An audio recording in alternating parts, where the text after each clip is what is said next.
नमस्कार। बिहार की बात में आपका स्वागत है। मैं हूं पंकज कुमार। कल के अपने कार्यक्रम में मैंने साफ किया था कि प्रशांत किशोर 18 जुलाई को कुछ बड़ा दिलीप जायसवाल के बारे में खुलासा करने जा रहे हैं, लेकिन बड़े में मुझे उम्मीद थी कि प्रशांत किशोर शायद उन नामों का भी खुलासा करेंगे जिनके बच्चों ने दिलीप जायसवाल के तथाकथित कॉलेज से डिग्री ली है। बड़ा सवाल यह है कि दिलीप जायसवाल अभी भी चुप है और दिलीप जायसवाल की चुप्पी की वजह क्या है, यह लगातार हम पूछना चाहते हैं। पर दिलीप जायसवाल के मुंह से अभी तक एक भी शब्द बाहर नहीं आया। और दूसरा सवाल यह है कि आज प्रशांत किशोर फिर राजेश शाह, जिसकी हत्या हुई थी और जिसमें दिलीप जायसवाल आरोपी थे, उनकी मां और उनकी बहन को लेकर के प्रशांत किशोर बैठे और तमाम तरह के आरोप लगाए। बड़ा सवाल यह है कि दिलीप जायसवाल के डिफेंस में पार्टी कुछ कहेगी या दिलीप जायसवाल दरकिनार हो जाएंगे। दिलीप जायसवाल का क्या है भविष्य? क्योंकि मेरे पास एक और सूचना है कि 18 तारीख के बाद दिलीप जायसवाल को दिल्ली तलब किया गया और दिल्ली तलब करने के बाद उनसे पूरी जानकारी ली जाएगी और फिर वो शायद अपना पक्ष रख पाएंगे, और अपना पक्ष नहीं रखते हैं तो शायद कोई कार्रवाई हो सकती है। वजह यह है कि चुनाव मुहाने पर है। तो क्या होगा आगे, यह हम लगातार आपको बताते रहेंगे, लेकिन आज आपको सुनाते हैं कि प्रशांत किशोर कह क्या रहे हैं और चुनाव में यह कितना बड़ा मुद्दा बनने जा रहा है। दूसरी किस्त में प्रशांत किशोर ने राजेश शाह, जो कि मृतक हैं, जो जमीन हड़पने को लेकर के लड़ रहे थे और उनकी हत्या कर दी गई और उसमें आरोपी दिलीप जायसवाल बनाए गए। लेकिन सवाल यह है कि प्रशांत किशोर तीसरी किस्त में भी क्या उन 50 लोगों का या उनसे ज्यादा लोगों का नाम उजागर करेंगे जिनके बच्चे या परिवार के लोग किशनगंज के मेडिकल कॉलेज से उन्होंने डिग्री हासिल की है। आखिरकार कितने लोगों को अबलाइज किया है दिलीप जायसवाल ने? यह सवाल बिहार की जनता जानना चाहती है, क्योंकि वो बीजेपी जैसी पार्टी के प्रदेश अध्यक्ष है। तो इसी बात पर हम चर्चा करने जा रहे हैं, क्योंकि हमारे साथ जुड़ेंगे कुछ मेहमान। पर हम आपसे बता दें कि प्रशांत किशोर ने आज फिर क्या आरोप लगाया है, जरा उसको सुनिए। दो महिलाएं जो अपना जीवन यापन किसी तरह चला रही हैं, आप समझिए 25 साल से ये लोग लड़ रहा है। कितनी हिम्मत इन्होंने की होगी तो आज यहाँ आए हैं। और आज ये देखिए, बिहार की बात हो रही है, इस महिला की हिम्मत नहीं हो रही कि अपने चेहरे से नकाब हटाए। इतना भय है किस आदमी का, जो भाजपा का यहाँ का राज्य का अध्यक्ष है। ऐसे लग रहा है कि कोई क्रिमिनल सिंह की लड़ाई है। आप कह रहे हैं, हम लोग कह रहे हैं कि आप चेहरे से नकाब हटाइए, क्यों नहीं हटा रही हैं? इतना भय है उस व्यक्ति का कि अब जब ये जान रहे इनका पहचान तो रहा ही है, लेकिन एक मन में है कि अगर हम चेहरा छुपा के रहे, क्योंकि वहां इनको रहने में इनका मुश्किल किया हुआ है। और आपके माध्यम से बताते रहे, अगर इनकी सुरक्षा को कुछ हुआ, इनको परेशान किया गया, जब हमने आपको कहा, आप लोगों ने खुद वीडियो देखा, राबड़ी देवी हंस के कह रहे हैं विधानसभा में कि दिलीप जायसवाल तो हमारे भाई हैं। विधानसभा के जो चेयर पे, अध्यक्ष के चेयर पे बैठे हैं, पूछे आपके भाई हैं? तो हाँ, हमारे तो भैया हैं। अरे भाई, तुम पूरा बिहार को कहते हो कि तुम भाजपा से लड़ रहे हो, और भाजपा का अध्यक्ष जिस पर इस तरह का संगीन आरोप है, उसको तुम अपना मुंह बोला भाई बनाए हुए हो। तो आप और जनता बिहार की देख ले कि राजद और भाजपा में कितना दोस्ताना संबंध है। आपको हमको लड़ाता है, हिंदू मुसलमान बनाता है। क्या आरजेडी और भाजपा में दोस्ताना संबंध है? यह पॉलिटिकल स्टेटमेंट है और प्रशांत किशोर ऐसा बोलकर अपने लिए पॉलिटिकल स्पेस, बड़ा पॉलिटिकल स्पेस तलाश रहे हैं। बहरहाल जो भी हो, प्रशांत किशोर की बातें तो चर्चा में है और प्रशांत किशोर ने जिस मुद्दे को पुरजोर तरीके से उठा दिया, शायद आरजेडी इसे बड़ा मुद्दा बना सकती थी, लेकिन आरजेडी मांग जांच की बात कह करके एक कोरम पूरा कर देती है। फिर आरजेडी इसे जम करके क्यों नहीं उठा रही है? क्या आरजेडी लाभान्वित है? आरजेडी इसे बड़ा मुद्दा क्यों नहीं बना रही है? क्योंकि अगर बीजेपी का प्रदेश अध्यक्ष आरोपी हो तो आरजेडी चुप है, ये बात समझ में नहीं आती। इन तमाम बातों की चर्चा करेंगे। हमारे साथ जुड़ रहे हैं कुछ मेहमान, जिनसे आपका परिचय करा दें। हमारे साथ जो मेहमान जुड़े हैं वो है रामबंधु वत्स जी, राजनीतिक विश्लेषक हैं, सेफोलॉजिस्ट भी हैं, बिहार में खूब घूमते हैं, बिहार की राजनीति को बखूबी समझते हैं। वो हमें बताएंगे कि इस मुद्दे पर चल क्या रहा है। और साथ ही साथ हमारे साथ पंकज भारतीय हैं, वरिष्ठ पत्रकार हैं, वो भी हमारे साथ जुड़ रहे हैं। उसी इलाके से आते हैं जिस इलाके में किशनगंज है, जहां पर ये सारा मसला मामला हुआ है। अंदर खाने बहुत दिनों से ये बात चल रही थी। अब प्रशांत किशोर ने औपचारिक तरीके से किस्त दर किस्त बातों को सामने रखना शुरू किया है। प्रशांत किशोर भी इस बात का खूब राजनीतिक लाभ लेंगे, यह बात दिख रहा है, क्योंकि यह मुद्दा गर्म रहे इसलिए वो किस्तों में बात बाहर ला रहे हैं। इस बात से भी कोई इनकार नहीं कर सकता। पंकज भारतीय जी, आप तो उसी इलाके से हैं, मैं आपके पास आना चाहूंगा। इस मुद्दे की चर्चा आम जनमानस में कब से थी, और दिलीप जायसवाल के बारे में जो खास तौर पर जन सुराज पार्टी कहती है कि एक प्यून से मैनेजिंग डायरेक्टर तक चले गए, डायरेक्टर तक चले गए, पूरा खानदान ये हो गया। क्या इस बात की चर्चा आपके इलाके में पहले से थी? देखिए पंकज जी, ये जिस चर्चे की बात कर रहे हैं, ये अब तक ये सारी बातें दबी जुबान से ही हमारे इलाके में चर्चा हुआ करती थी। और थोड़ी विडंबना देख लीजिए कि जिस राष्ट्रीय जनता दल को इस मुद्दे को गंभीरता से उठाना चाहिए था, सबसे पहले उठाना चाहिए था, उस मुद्दे को अब वह मुद्दा अब प्रशांत किशोर के पाले में है। और निश्चित रूप से प्रशांत किशोर ने इस मुद्दे को बड़ी स्पष्टता के साथ सामने ला करके लोगों के सामने में ला खड़ा किया है। और जो बात कल तक सिर्फ दबी जुबान से होती थी, आज इस सीमांचल के इलाके में जहां यह कॉलेज स्थित है, वहां पर इस बात की चर्चा अब चौक चौराहे पर भी और चाय की दुकान में भी हो रही है। और निश्चित तौर पर इसका क्रेडिट जो है जनसुराज को और खास करके प्रशांत किशोर को जा रहा है। अब बड़ा सवाल यह है कि आखिर क्यों नहीं ये बातें पहले चर्चा में आती थी। जो आरोप लग रहे हैं दिलीप जायसवाल पर कि उन्होंने कब्जा कर लिया है मेडिकल कॉलेज पर, तो इसकी बड़ी वजह ये है कि आप मानेंगे कि दिलीप जायसवाल जो हैं वो बड़े मंजे हुए राजनीतिक खिलाड़ी हैं। साम दंड भेद पर उनकी पूरी पकड़ है। और उनकी खासियत ये है कि उनके जो व्यक्तिगत संबंध हैं वो लगभग सभी राजनीतिक दलों में, चाहे वह विरोधी पार्टी ही क्यों नहीं हो, उसमें उनके व्यक्तिगत संबंध बहुत ही मधुर रहे हैं। तो जाहिर सी बात है कि मधुर संबंध की वजह भी है, इसके पीछे भी कई कारण है। चूंकि उस मेडिकल कॉलेज से कई लोगों ने, विभिन्न दलों के लोगों ने और अधिकारियों ने जो है सो वहां पर उसका लाभ उठाया है। तो इस वजह से इस मामले पर हमेशा चुप्पी सी रही है, कोई खुलकर के सामने नहीं आता रहा है। और निश्चित तौर पर राजनीति में आज दिलीप जायसवाल जी का बड़ा कद है, तो इस स्थिति में कोई खुल करके उसके सामने आने के लिए तैयार नहीं हुआ करता था। लेकिन प्रशांत किशोर ने निश्चित तौर पर इस मामले को उठा करके बाजी पलट दी है। पंकज जी, प्रशांत किशोर ने बाजी पलट दी है। और रामबंधु बस जी, आपको लगता है कि आने वाले विधानसभा चुनाव में यह बड़ा मुद्दा हो सकता है? बीजेपी चुप है। बीजेपी जैसी पार्टी हर मुद्दे पर करारा जवाब देने वाली, एग्रेसिव रुख रखने वाली, आक्रामकता के लिए जानी जाती है। और बीजेपी के एक प्रवक्ता एक दिन कह देते हैं आरोप निराधार है, एक दिन मेरे कार्यक्रम में आते हैं और वो कहते हैं कि इस बारे में दिलीप जायसवाल जल्द बोलेंगे। कब बोलेंगे? क्या आज के बाद बोलेंगे, या दिलीप जायसवाल को पार्टी ने कह दिया आप चुप रह जाइए, कोने में रहिए? क्या क्या चल रहा है बीजेपी के भीतर?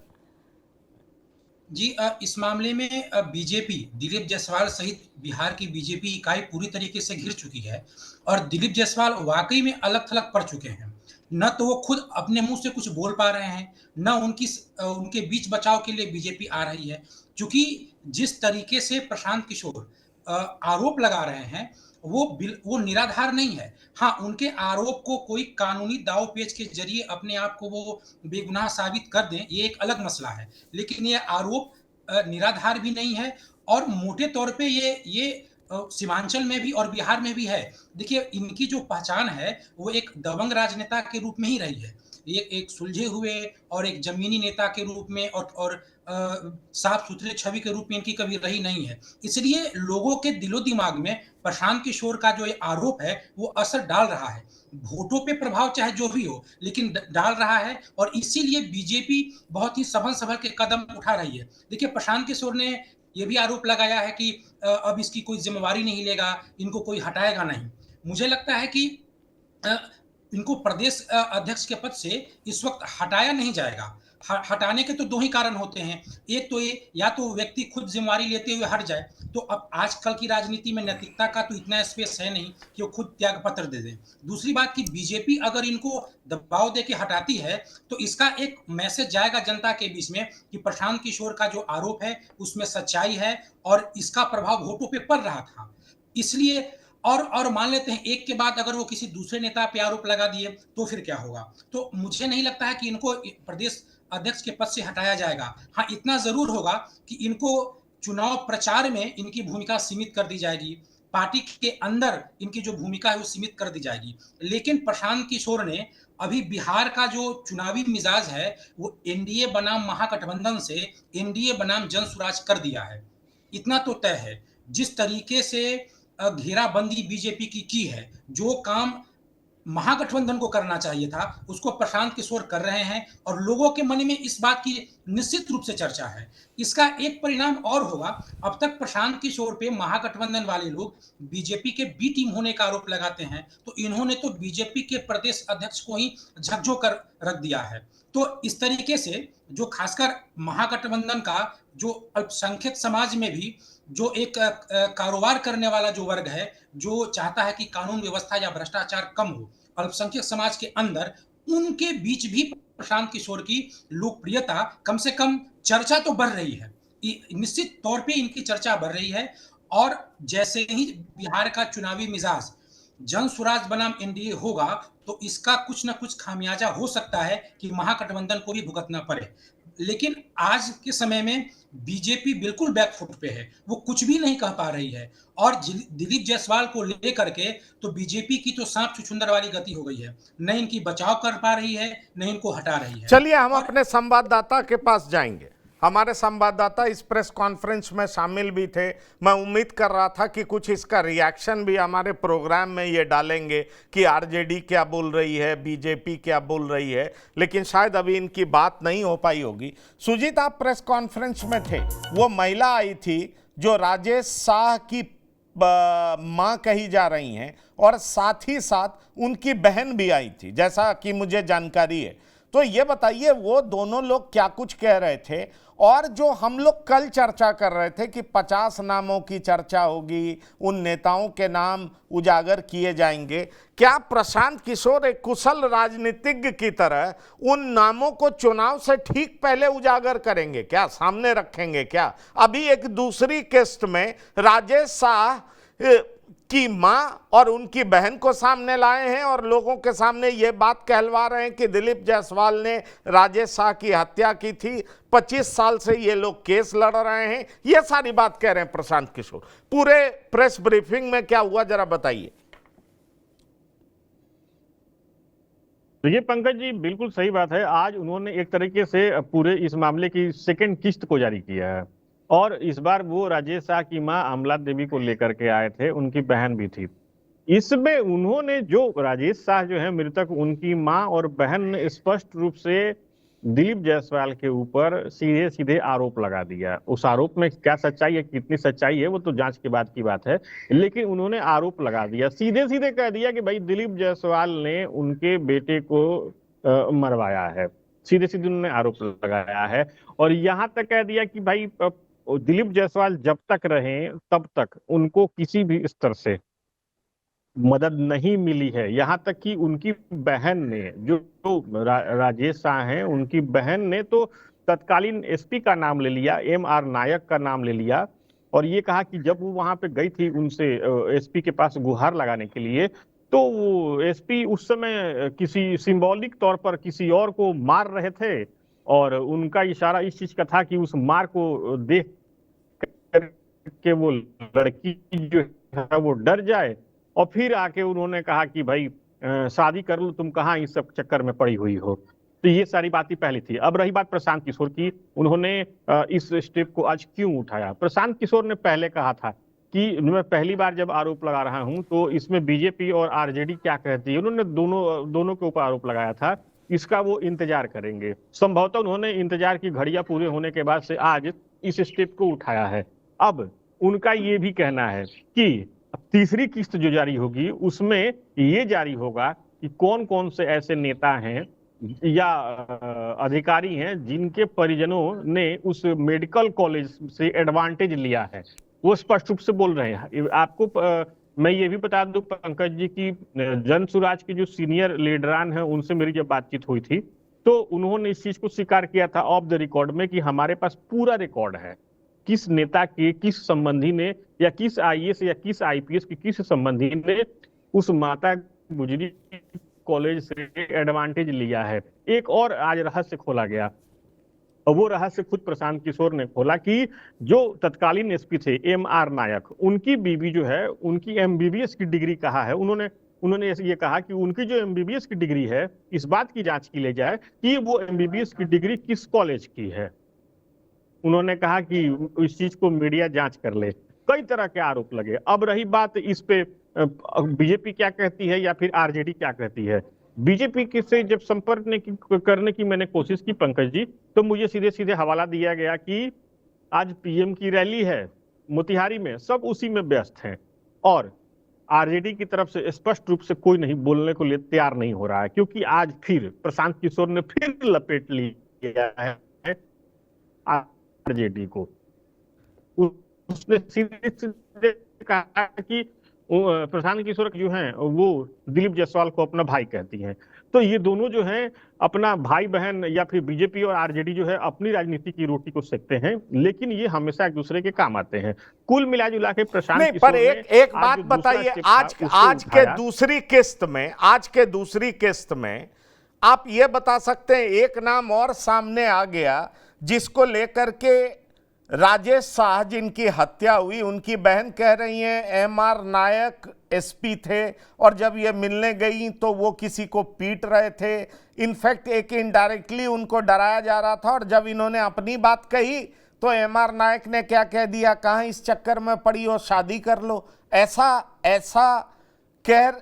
कह रही थी राजेश शाह जो कि मृतक हैं, उनकी बहन। मैं आपसे ये पूछना चाहता हूं।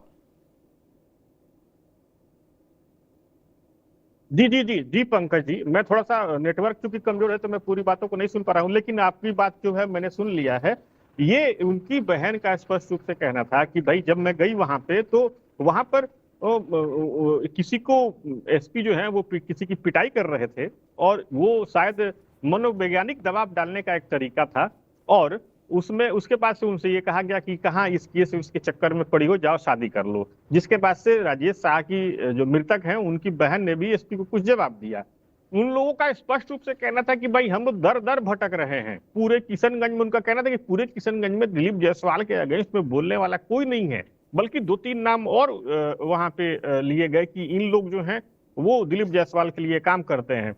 और जो माँ है राजेश शाह की, अमला देवी, वो तो लिटरली मतलब उनके आंसू भी वहां पे निकल गए, काफी मायूस थी वो। उनका ये कहना था कि भाई हम लोग डर डर के रह रहे हैं वहां पे। मेरे बेटे को दुर्गा पूजा में के नाम पे बाइक से ले जाया गया और उसके बाद से अच्छा कई चीजें और हैं पंकज जी, वहां पे मैं पॉइंट के हिसाब से और बताना चाहूंगा। वहां पे ये भी बताया गया उसी प्रेस कॉन्फ्रेंस में, मैं पीसीआर से कहूंगा अगर इनका वीडियो ठीक तरीके से नहीं आ रहा है तो ऑडियो सुनाइए। मैं पीसीआर से कहूंगा आपका ऑडियो सुनाए। हाँ बोलिए। बिल्कुल। तो यहाँ पर एक चीज और, 2-3 चीजें और यहाँ पे बहुत गौर करने वाली बातें पंकज जी बताई गई कि यहाँ पर ये जानकारी भी दी गई प्रशांत किशोर के माध्यम से भी और राजेश शाह की मां के माध्यम से भी कि जब राजेश शाह के परिवारजनों को ये सूचना दी गई कि उनकी तबीयत खराब है तो उस समय उनको सदर अस्पताल नहीं ले जाया गया, बल्कि दिलीप जायसवाल के उसी मेडिकल कॉलेज में ले जाया गया, जिसको लेकर के आज की तारीख में सबसे बड़ा बवाल बना हुआ है। वहां पे संभवतः इलाज वहीं पर भी किया गया, लेकिन इलाज क्या हुआ इसके बारे में जानकारी नहीं दी गई। और इन दोनों, राजेश शाह की मां और बहन, दोनों का स्पष्ट रूप से आरोप था कि राजेश शाह की मृत्यु तक हो गई, लेकिन उनका चेहरा भी देखने नहीं दिया गया। लिटरली राजेश की बहन रो रही थी कि मैं वो अभागन बहन हूं जिसने अपने भाई का मरा हुआ मुंह भी नहीं देखा है। तो ये बड़ी ही कह सकते हैं कि किसी समाज के लिए बड़ी ही शर्मनाक बात है और ये काफी मार्मिक घटना है। सवाल ये है कि इतने गंभीर आरोप हैं, तो जिस नेता के खिलाफ इतने गंभीर आरोप हो, वो क्या हमारे समाज के बीच हमारा नेता रह सकता है? प्रियदर्शी रंजन, आप बने रहिएगा। सुजीत कुमार जी, आपको नहीं लगता कि बीजेपी के ऊपर जिस तरीके से प्रशांत किशोर हमला कर रहे हैं और किस्त दर किस्त बातें सामने रख रहे हैं, और बीजेपी ने ऐसे प्रदेश अध्यक्ष को जिम्मेदारी सौंप दी है, उस चेहरे को आगे रख करके बीजेपी क्या इस चुनाव में जनता का सामना कर पाएगी? प्रियदर्शी रंजन, ये आपसे सवाल है। अनम्यूट करिए, अनम्यूट करिए। वार पलटवार तो चल रहा है। प्रशांत किशोर ने जो सवाल उठाया है उसका जवाब दिलीप जायसवाल को ही देना है, और ये मामला सब जुडिस ने पर पलटवार कहां चल रहा है प्रशांत की? प्रियदर्शी रंजन जी, हर बात पर बीजेपी के लोग, हर बात पे बीजेपी के लोग बोलने वाले पलटवार नहीं कर रहे हैं, घर में बंद है। ये बात आप जान लीजिए। एक दिन प्रवक्ता कोई बोले, कोई बोल नहीं रहा है इस पे। और आपको अंदर खाने बता दें, जब से प्रशांत किशोर ने आरोप लगाया है, सुगबुगाहट प्रवक्ताओं में बहुत है। अब मैं बहुत लोगों का नाम नहीं ले सकता। कई दिन हमने प्रोग्राम किया, कई प्रवक्ता कहते हैं कि आपने ऐसे नस पे हाथ रख दिया है जिस पे हम लोग कुछ बोल ही नहीं सकते। हाँ, नहीं, ये दुविधा तो है भारतीय जनता पार्टी के प्रवक्ताओं के साथ कि अगर जाएंगे तो दिलीप जायसवाल को किस तरीके से डिफेंड करेंगे, क्योंकि ये कोई पॉलिटिकल इशू तो है नहीं, ये क्रिमिनल एक्टिविटी का मामला है, तो इसमें कोई प्रवक्ता कैसे डिफेंड करेगा। और रही बात भारतीय जनता पार्टी के प्रदेश अध्यक्ष जो दिलीप जायसवाल बने हुए हैं, तो क्या वे पद पर बने रहेंगे, बरकरार रहेंगे, और बरकरार रहेंगे तो क्या जनता का सामना कर पाएंगे? मुझे लगता है कि डेंट तो हुआ है। भारतीय जनता पार्टी को इस मामले पर आगे आकर के देखना होगा किस तरीके से दिलीप जायसवाल वाले मामले पर स्टैंड करती है, क्योंकि चुनावी मौसम है। इस लिहाज से भारतीय जनता पार्टी को तो कोई ना कोई स्टेप लेना ही होगा। अगर प्रशांत किशोर सच बोल रहे हैं, प्रशांत किशोर, तो फिर भारतीय जनता पार्टी को उस तरीके से बताना पड़ेगा। नहीं, प्रशांत किशोर झूठ बोल रहे हैं तो आप में हिम्मत होनी चाहिए ना। आप आइए बाहर बोलिए, झूठ बोल रहे हैं ये। मैं तो कह रहा हूं, मैं तो रोज यही कहता हूं कि अरे प्रशांत किशोर जी, अगर 50 नेता हैं, ब्यूरोक्रेट हैं, तो उनका नाम क्यों नहीं बोलते हैं आप बोलिए। कल भी हमने इसी पे प्रोग्राम रखा था। ये सवाल मेरा प्रशांत किशोर जी से भी है। लेकिन दिलीप जायसवाल चुप क्यों है, हम ये जानना चाहते हैं। दिलीप जायसवाल चुप क्यों हैं, उनके प्रवक्ता चुप क्यों हैं? चाल चलन, चरित्र और चेहरा, ये मेरे शब्द नहीं है, मैं अपनी तरफ से एक शब्द भी नहीं बोलता। ये बार बार इस पर आवाज कौन उठा रहा है? जनसुराज पार्टी। जनसुराज पार्टी के इस आरोप का जवाब देंगे ना। ये तो कोई निजी मसला तो है नहीं, एक बड़ी पार्टी के प्रदेश अध्यक्ष पर लगा हुआ आरोप है, और उसका जवाब उनके प्रवक्ता तो देंगे, खुद नेता तो देंगे। और केवल ये कह देंगे ये सारा आरोप निराधार है, तो भाई ये मुद्दा तो बन रहा है, तूल पकड़ रहा है। जनसुराज पार्टी लगातार इस पे नेल कर रही है, लगातार ग्रिल कर रही है। क्यों सुजीत, आपको नहीं लगता जनसुराज पार्टी जिस तरीके से इसको किस्तों में सुना रही है, तो जनसुराज पार्टी भी इसका भरपूर राजनीतिक लाभ ले रही है और मुद्दे को जीवित रखना चाह रही है? सुजीत, आप सुन पा रहे हैं? चलिए पंकज भारतीय जी, आपका क्या कहना है इस सवाल पर? देखिए पंकज जी, इस पूरे प्रकरण में भाजपा बैकफुट पर नजर आ रही है। उनके जो भी प्रवक्ता हैं, उनको यह मुद्दा ना तो निगलते हुए बन रहा है, ना तो उगलते हुए बन रहा है। यही बात मैं कह रहा हूं, यही बात कह रहा हूं। हाँ, सच यही है। तो अब बुरी तरह से भाजपा जो है इस मुद्दे को लेकर के बुरी तरह से फंस चुकी है। अब जहां तक डिफेंड करने की बात है, अब थोड़ा सा अब अगर गौर करेंगे कि जो क्यों नहीं निगलते हुए बन रहा है और क्यों नहीं उगलते हुए बन रहा है, तो इसकी एक बड़ी वजह है। आपको निश्चित तौर पर दिलीप जायसवाल के राजनीतिक कौशल की दाद देनी पड़ेगी। दाद इसलिए भी देनी पड़ेगी, आप देख लीजिए उनका बैकग्राउंड देख लीजिए। लंबे समय से वो भारतीय जनता पार्टी के ट्रेजरर रहे हैं, ठीक है। और वो जो है ऐसे स्थान से विधान पार्षद चुने जाते हैं, जो ये इलाका है उनका इलाका पूर्णिया, अररिया और किशनगंज है। तो ये उनकी राजनीतिक कौशलता का ही परिचय है कि वो इस इलाके से, जहाँ की उनके जो वोटर, इस चुनाव में वोटर जो होते हैं, स्थानीय जनप्रतिनिधि, स्थानीय जो लोकल बॉडीज है उनके जनप्रतिनिधि इसके मतदाता होते हैं। उनमें जो है सो बहुसंख्यक आबादी जो है अल्पसंख्यकों की है। और हर बार विपक्षी दल जो है दिलीप जायसवाल के खिलाफ में अल्पसंख्यक उम्मीदवार को उतारता रहा है। बावजूद भारी मतों से दिलीप जायसवाल की जीत होती रही है। आप इससे समझ सकते हैं कि उनकी जो है चुनावी रणनीति कितनी ठोस होती है और किस तरह से वो, मैं पहले भी कहा हूं कि वो साम, दंड और भेद के माहिर खिलाड़ी हैं। तो इस स्थिति में निश्चित तौर पर भाजपा पर भी दबाव है और यही वजह है कि जब तक आला कमान से ऊपर से कुछ तयशुदा निर्णय नहीं होता है, तब तक भाजपा के जो भी प्रवक्ता है वो मुंह खोलने की स्थिति में नहीं होंगे। नहीं, पर अब नहीं, आपने बड़ी अच्छी बात कही, राजनीतिक कुशलता। राजनीतिक तौर पर तो कुशल हैं, तभी तो बीजेपी के प्रदेश अध्यक्ष बन जाते हैं, लंबे समय से ट्रेजरर रहते हैं। राबड़ी देवी उन्हें अपना मुंह बोला भाई कहती हैं, और बीजेपी के बड़े बड़े नेता भी ना तो इनको डिफेंड कर पा रहे हैं, ना इनके बारे में कुछ कह पा रहे हैं। ये भी तो बड़ा सवाल है। तो ये तो राजनीतिक कुशलता का ही सवाल है। लेकिन आप कितने भी कुशल रहिए पंकज भारतीय जी, आपका सच एक ना एक दिन तो ऊपर आ ही जाता है ना। जो काम आरजेडी को करना था, जो काम कांग्रेस को करना था, या जो काम उनके विरोधियों को बीजेपी में करना था, वो काम जनसुराज पार्टी कर रही है। अब सवाल जनसुराज पार्टी ये उठा रही है कि भाई बीजेपी और आरजेडी फ्रेंडली मैच खेल रहे हैं। अब ये जो बीजेपी की बी टीम कहती थी आरजेडी जनसुराज को, वो जनसुराज कह रही है आरजेडी और बीजेपी फ्रेंडली मैच खेल रहे हैं। क्यों सुजीत? सही बात कही आपने। कल तक तो प्रशांत के ऊपर तो यही आरोप लगता था ना कि वो बीजेपी की बी टीम है, लेकिन प्रशांत तो धागे खोल रहे हैं।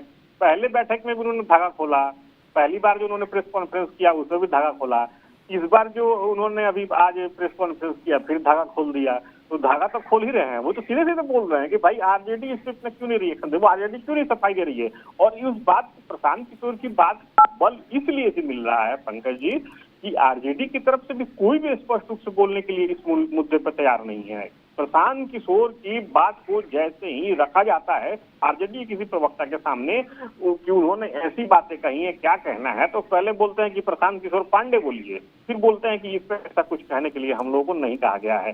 रीजन क्या है, कारण क्या है? सवाल तो सुलग रहे हैं, जवाब तो चाहिए ही चाहिए। प्रशांत किशोर ने एक बहुत बड़ा मुद्दा दे दिया है पंकज जी विधानसभा चुनाव के पहले, और इस चीज को आप मानिए कि चाहे बीजेपी बड़े रूलिंग में है और चाहे आरजेडी जो विपक्ष की सबसे बड़ी पार्टी है, दोनों की दोनों आज की तारीख में बैक फुट पर है। कुछ नहीं बोला जा रहा है, ना डिफेंड करने के लिए ना अटैक करने के लिए। बोले तो क्या बोले। प्रशांत किशोर ने आज एक और बात कही है, मुझे लगता है कि वो दिन और भी खतरनाक होगा इन दोनों पार्टियों के लिए, डिफेंड करने के लिए या फिर अटैक करने के लिए, जब उन्होंने कहा कि अगला जो प्रेस कॉन्फ्रेंस होगा तो मैं सारे नाम को जारी करूंगा कि कौन कौन से नेता हैं और कौन कौन से अधिकारी हैं जिनके परिजन वहां से एडवांटेज लिए हैं। तो ये तो और खतरनाक वाली बात हो जाएगी। फ्रेंडली मैच खेल रहे हैं, ये सब कोई देख रहा है, और इस चीज को लेकर प्रशांत किशोर बार बार सवाल उठा रहे हैं। जी पंकज जी। नहीं, अब मैं दो सवाल आपसे करूंगा, फिर मैं जाऊंगा। रामबंधु वत्स जी लंबे समय से इंतजार कर रहे हैं। एक सवाल मैं आपसे ये करना चाहता हूं, एमआर नायक जो आईपीएस की चर्चा पहले हो रही थी, नाम तो आ गया सामने, ये नाम किसने लिया? राजेश शाह की मां ने लिया या राजेश शाह की बहन ने लिया या प्रशांत किशोर ने लिया, ये मैं आपसे समझना चाहूंगा। दूसरा, क्या तीनों लोग ये बात कह रहे थे कि उनकी पत्नी ने एमबीबीएस की डिग्री उसी कॉलेज से हासिल की है और उसके एवज में उन्होंने दिलीप जायसवाल को क्लीन चिट दिया है, इन्वेस्टिगेशन सही नहीं किया? क्या इस तरह की कोई बात आज इन तीनों ने रखी है क्या सामने? देखिए पंकज जी, एमआर नायक का नाम प्रशांत किशोर ने लिया, चूंकि वो दोनों जो महिलाएं हैं वो उनका नाम नहीं ले पा रही थी। एसपी साहब कह रही थी। प्रशांत किशोर का नाम जो है वो प्रशांत किशोर ने एमआर नायक का नाम लिया। एक चीज मैं यहाँ पे और अपडेट करना चाहूंगा, वहां पर एक और आईओ इन्वेस्टिगेटिव ऑफिसर का भी नाम आया, समथिंग दुबे का नाम आया था, जो प्रशांत किशोर ने बताया कि एक दुबे जी भी थे जो इस केस के आईओ थे, और उस केस के आईओ जब तक वो रहे सरकारी सेवा में तब तक तो रहे, और जब उन्होंने इस्तीफा दिया तो वो उसी माता गुजरी मेडिकल कॉलेज के सिक्योरिटी ऑफिसर बना दिए गए, चीफ सिक्योरिटी ऑफिसर। ये भी बहुत बड़ा मुद्दा है, ये प्रशांत किशोर ने ये भी आज बताया है, ये भी कहा है। और एमआर नायक का नाम प्रशांत किशोर ने लिया, और वो तो दोनों औरतें थी, उन्होंने एसपी साहब कह रही थी, हो सकता है कि बोल ना पा रही हूं या कुछ और भी रीजन होगा, लेकिन प्रशांत किशोर ने एसपी साहब का नाम लिया, एमआर नायक का नाम लिया, उनके ऊपर आरोप लगाया। नहीं, मैं ये आपसे पूछना चाहूंगा, नायक साहब इन दिनों बिहार में कार्यरत हैं या सेवानिवृत्त हो चुके हैं? क्योंकि जब उन्होंने नाम लिया तो चर्चा तो होगी ना प्रदेश में, ब्यूरोक्रेसी में तो चर्चा चल रही होगी इस बात की। जी पंकज जी, ब्यूरोक्रेसी में इस बात की चर्चा है, और बिल्कुल चर्चा है। एमआर नायक अचानक चर्चा में आ गए हैं, और अभी मैंने कुछ लोगों से अभी इनपुट लेने की कोशिश की है जो होम डिपार्टमेंट से हैं, तो अभी स्पष्ट तौर से नहीं आ रहा, लेकिन ये शायद बताया जा रहा है कि वो भी शायद वो सेंट्रल डेपुटेशन पे चले गए थे या फिर रिटायर हो गए हैं। अब ये चीज को थोड़ा देखना होगा पंकज जी, थोड़ा सा ये रिसर्च का विषय है कि एमआर नायक हैं कहाँ। अभी चर्चा में वो आ गए हैं, लेकिन मैं आपको फिर से एक याद दिलाना चाहूंगा पंकज जी कि एक दुबे जी का भी नाम इसमें आ गया है। दुबे जी है, अब उनके ऊपर भी कुछ न कुछ फिर सवाल जवाब का दौर मुझे लगता है कि प्रशांत किशोर फिर शुरू करेंगे, उनके बारे में भी कुछ कच्चा चिट्ठा खोलेंगे वो। चलिए, तो अगर ये होगा, और एक सवाल का जवाब और दे दीजिए, बीजेपी में और नेता ऑफ द रिकॉर्ड क्या बोलते हैं? आरजेडी इस मुद्दे को तूल क्यों नहीं दे रही है? पंकज जी, देखिए, इस बात को सब जान रहे हैं कि प्रशांत किशोर ने दोनों को अकेले बैकफुट पर ढकेल दिया है। बीजेपी के नेता इसलिए नहीं बोलना चाह रहे हैं कि उनके पास डिफेंड करने के लिए फिलहाल कुछ नहीं है। अगर डिफेंड करने के लायक कुछ भी होता तो बीजेपी इन सब चीजों को फ्रंट फुट पे आके खेलती है, लड़ती है, बात करती है। ऑफ द रिकॉर्ड में मेरी कई नेताओं से बातचीत हुई है, उनका स्पष्ट रूप से कहना है कि भाई इस मुद्दे पर हम लोग कुछ नहीं बोलेंगे, हम लोगों को भी बोलने के लिए मना किया गया। अब आरजेडी की बात है, आरजेडी भी बैकफुट पे है, आरजेडी भी, हाँ, आरजेडी की तरफ से ये जरूर कहा गया कि जब वक्त आएगा तो इसके बारे में बताया जाएगा। लेकिन आज की तारीख की अगर बात करें पंकज जी, तो आज की तारीख में दोनों के दोनों बैकफुट पे हैं। बीजेपी के नेता, चलिए, बड़ी बात कह गए रामबंधु बस जी, क्या जन स्वराज को ये लगता है कि ये मुद्दा उसको मेन फाइट में ला देगा, आरजेडी को पीछे कर देगा और फिर जन स्वराज ही एनडीए से लड़ेगी? ऐसा लग रहा है कि ये मुद्दा चुनाव में आरजेडी के लिए माफ करिएगा, जन स्वराज के लिए संजीवन बूटी का काम कर सकता है। देखिए, जन स्वराज के लिए संजीवन बूटी का काम कर दिया। अब आज प्रधानमंत्री आए हैं, अब प्रधानमंत्री भी भ्रष्टाचार के मुद्दे पे, भ्रष्ट नेताओं के मुद्दे पे उस तरीके से बेबाक होके कैसे बोल पाएंगे? जब भी आते हैं, गृह मंत्री भी आते हैं तो 2005 के पहले के बिहार की वो चर्चा करते हैं। अब उनकी धार भी कुंठित हो गई है, तो जन स्वराज मेन स्ट्रीम में आ चुकी है। बिहार का जो चुनावी मिजाज है, जनता के बीच जो गॉसिप होता है, जो चर्चाएं होती हैं, उनमें एनडीए बनाम जन स्वराज हो चुका है, और एनडीए बनाम महागठबंधन के बजाय एनडीए बनाम जन स्वराज हो चुका है। महागठबंधन पीछे चल गई है। अब लोग चर्चाएं जन स्वराज की या प्रशांत किशोर के बारे में ही करते हैं, तो इससे बहुत बड़ा लाभ जन स्वराज को हो चुका है। ये उनका सबसे प्रभावशाली एक कदम रहा। वो जितने भी अब तक की चर्चा करते थे, पलायन की चर्चा करते थे, वो बोलते थे कि जो छठ में लोग आएंगे वो अब जाएंगे नहीं, यहीं पे नौकरी कर लेंगे। इन तमाम तरीके का उनका जो वादा होता था, उन सबों पे उनका ये जो खुलासा हो गया वो भारी पड़ गया है और इसकी चर्चाएं आम जनमानस में है।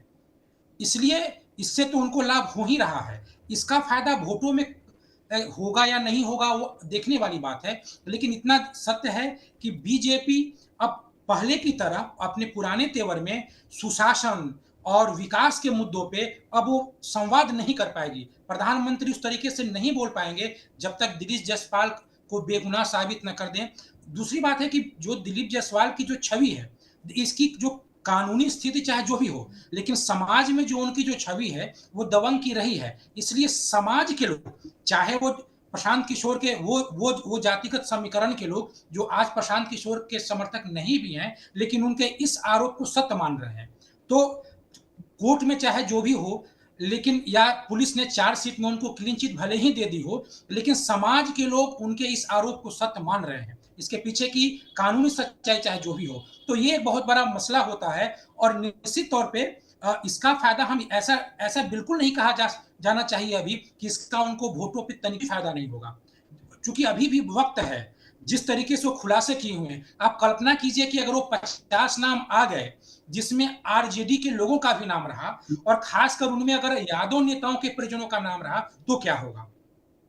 ये बहुत बड़ी बात है, क्योंकि जो अति पिछड़ा समाज है और खासकर जो मुस्लिम समाजों में भी एक वर्ग है, वो भले ही बीजेपी के नाम पे मुस्लिम समाज एकजुट होकर के चला जाता है आरजेडी के पास, लेकिन कहीं ना कहीं उनको यादव समाज से दिक्कत है। तो एक वो जो 50 नामों का जो डिजाइन होगा ये बहुत महत्वपूर्ण होगा। इसीलिए मुझे लगता है कि प्रशांत किशोर उसमें टाइमिंग ले रहे हैं और सही वक्त पे उसका खुलासा करेंगे। ये जो दिलीप जायसवाल के जरिए प्रशांत किशोर, मुझे लगता है कि एक बहुत अच्छी बाजी खेल चुके हैं और बीजेपी की स्थिति इन मुद्दों पे, आप दोनों ने सही कहा, सांप छुछुंदर वाली हो चुकी है। ये चुनाव से पहले तो कम से कम जनता को ही नहीं बता पाएंगे कि दिलीप जायसवाल बेगुनाह है या प्रशांत किशोर ने मनगढ़ंत आरोप लगाया है। जी नहीं, ये बात आप कह रहे हैं, जनता के बीच में ये मुद्दा तूल पकड़ चुका है और जनता को ऐसा लगने लगा है कि दिलीप जायसवाल दोषी हैं। ये आपका ऐसा सोचना है। पर बड़ा सवाल ये है कि दिलीप जायसवाल अगर कोर्ट में नहीं गिरते हैं और कोर्ट से उनको एक्विटल मिल जाता है तो पार्टी बढ़ चढ़ करके कहेगी कि नहीं, ये आरोप, सारे आरोप गलत थे।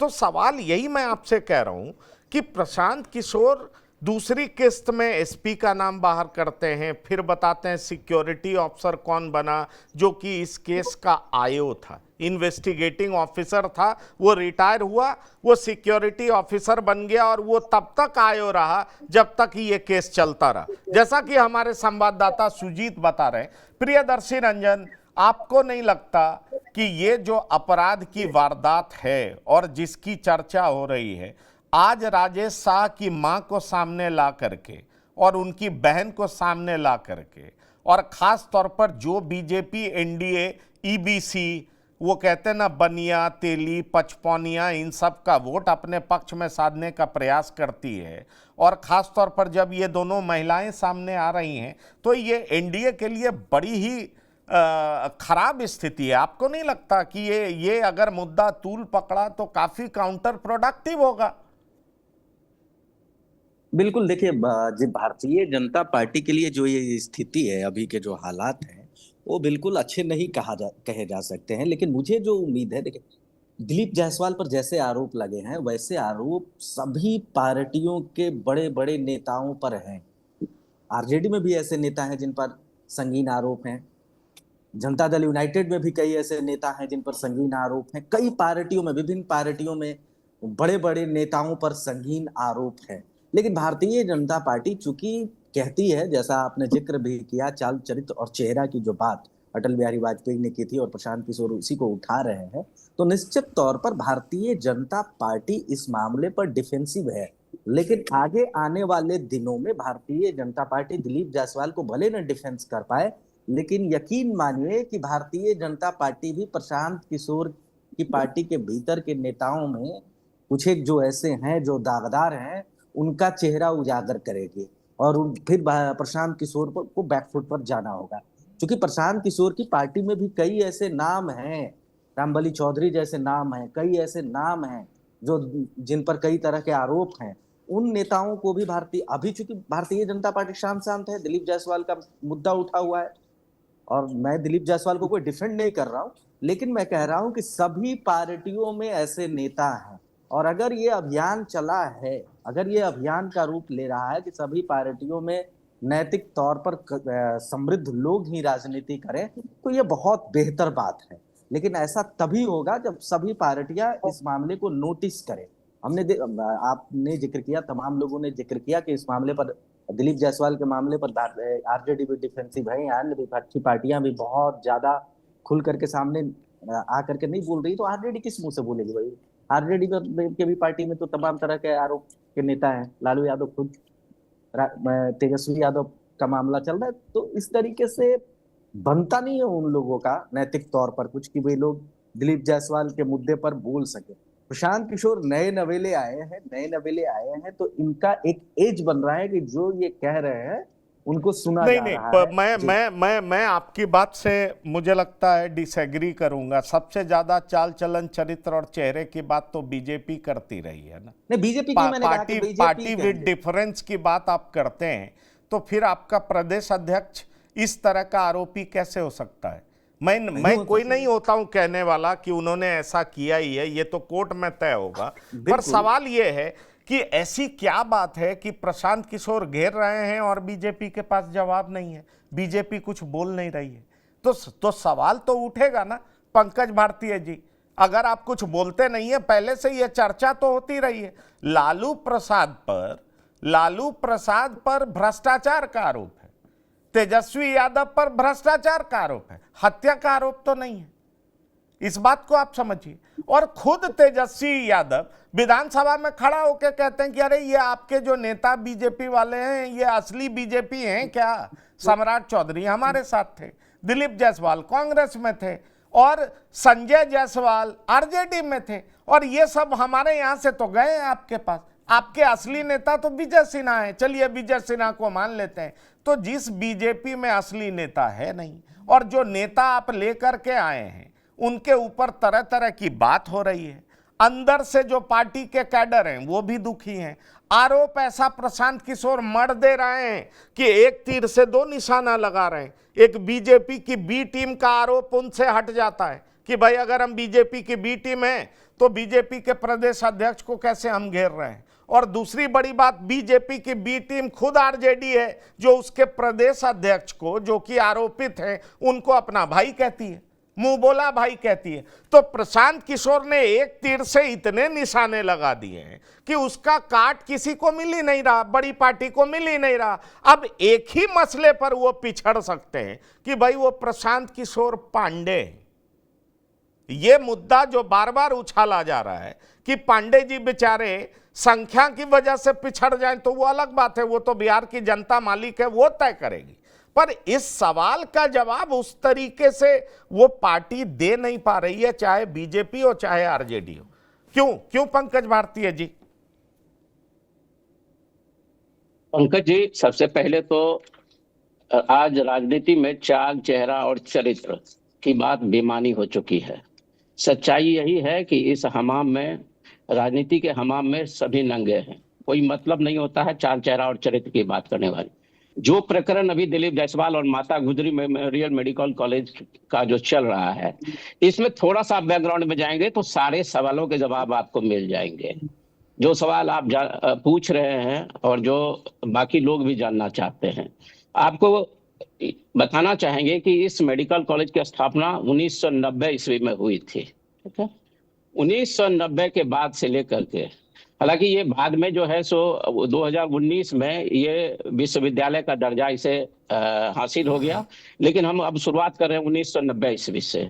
मैं आपको बताना चाहूंगा कि मेरे पास जो जानकारी है, 1990 के बाद जो है इन जो मेडिकल कॉलेजों में जो दाखिला होता था, सिर्फ यही नहीं, किशनगंज मेडिकल कॉलेज ही नहीं, कटिहार मेडिकल कॉलेज है, इन मेडिकल कॉलेजों में जो दाखिला होता था तो इसमें या तो धन कुबेर के पुत्र पढ़ाई करने आते थे या फिर राजनेता और बड़े लोगों के पुत्र यहाँ या पुत्रियां यहाँ पढ़ने आया करते थे। उस समय में जो ये मेडिकल कॉलेज था तो ये यूनिवर्सिटी के अधीन हुआ करता था, जो यहाँ बिहार सरकार की यूनिवर्सिटीज है उसके अधीन। और मुझे जहां तक याद है उस समय में शुरुआती दौर में ये मधेपुरा बीएन मंडल यूनिवर्सिटी के अधीन ये मेडिकल कॉलेज था। तो उस स्थिति में जो वहाँ के जो मंत्री थे, अधिकारी थे, उनके बच्चों ने तो यहाँ डुबकी लगाई ही। जो उस समय में यूनिवर्सिटी के जो पदधारी थे, बड़े बड़े लोग थे, बड़े बड़े पदधारी थे यूनिवर्सिटी के, उनके भी बच्चों ने यहाँ खूब डुबकी लगाई और यहाँ से वो डॉक्टर बन के निकले। तो कुल मिलाकर के यहाँ से लाभान्वित होने वाले में सिर्फ एक ही पार्टी, किसी पार्टी के लोग नहीं है, बल्कि ऐसे लाभान्वितों की सूची में हर पार्टी, आज की तारीख में अगर आप देखेंगे तो हर पार्टी में लाभान्वितों के नाम की जो सूची होगी उसमें नाम होंगे।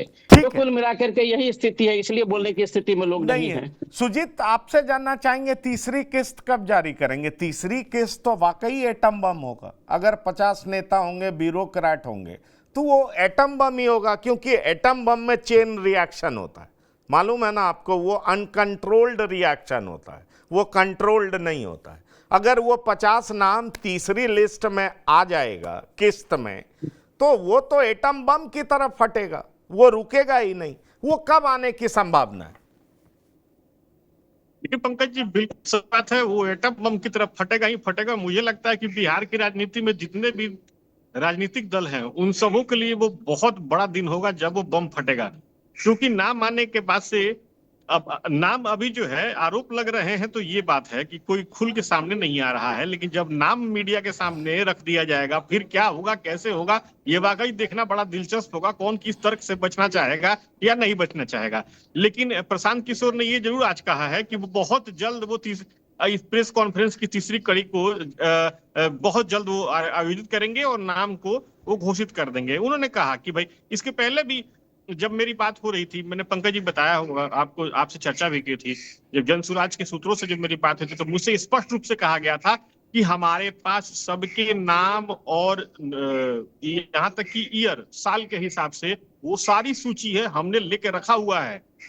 हम उसे बिल्कुल मुफीद वक्त पर जनता के सामने पेश कर देंगे। मुझे लगता है कि अब जनसुराज डिसीजन ले सकती है बहुत जल्द कि फिर उसी के आधार पे हो सकता है आगे की चुनावी रणनीति भी बने हर पार्टी के लिए। जनसुराज भी उसको बनाना चाहेगी, तो मुझे लगता है कि वो जल्द ही जारी कर सकती है, और इसके लिए थोड़ा इंतजार करना पड़ेगा जनसुराज उसको कब सामने लेके आ रही है। चलिए, अब सवाल ये उठता है कि तीसरी किस्त कब आएगी और उसमें कितना बड़ा बम फटेगा। और बड़ा सवाल ये भी है कि दिलीप जायसवाल पर लगाया हुआ आरोप क्या वाकई गंभीर है? क्या जो उनके खिलाफ जांच हुई है, जिसमें उन्हें बरी किया गया है, क्या वो जांच सोडी इन्वेस्टिगेशन था, फर्जी था? क्या उसमें दिक्कतें थी? क्या कोर्ट में, हाई कोर्ट ने जिस तरीके से कोर्ट से कहा कि भाई आप सीआईडी से जांच कराइए, क्या सीआईडी से जांच कराई गई? ये जो तमाम बात प्रशांत किशोर के द्वारा रखी गई है, उसमें कितना दम है? और बीजेपी क्या जनता की अदालत में भी इसको लड़ेगी? इसके आसार बहुत कम दिखाई पड़ रहे हैं, क्योंकि बीजेपी के तरफ से आक्रामकता की घनघोर कमी दिखाई पड़ रही है। बीजेपी के प्रवक्ता लालू प्रसाद के खिलाफ जो लैंड फॉर जॉब का जो केस है, वो आज खारिज कर दिया गया, उनकी अपील को। उस पर तो अपना बयान दे रहे हैं, लेकिन प्रशांत किशोर द्वारा लगाए हुए आरोप पर कोई बयान नहीं दे रहे। तो बड़ा सवाल यही है कि ये आरोप आने वाले चुनाव में कितना बड़ा मुद्दा बनेगा, ये देखने वाली बात है। लेकिन फिलहाल बीजेपी और आरजेडी दोनों इस मसले पर डिफेंसिव जरूर दिखाई पड़ रही है। इस बिहार की बात में इतना ही। पंकज भारतीय जी, राम बंदोबस्त जी, प्रियदर्शी रंजन जी और सुजीत कुमार, बिहार की बात में शिरकत करने के लिए बहुत बहुत धन्यवाद और शुक्रिया। तो बिहार की बात में इतना ही। ताज़ा तरीन खबरों के लिए आप लगातार देखते रहिए TV9। धन्यवाद, नमस्कार।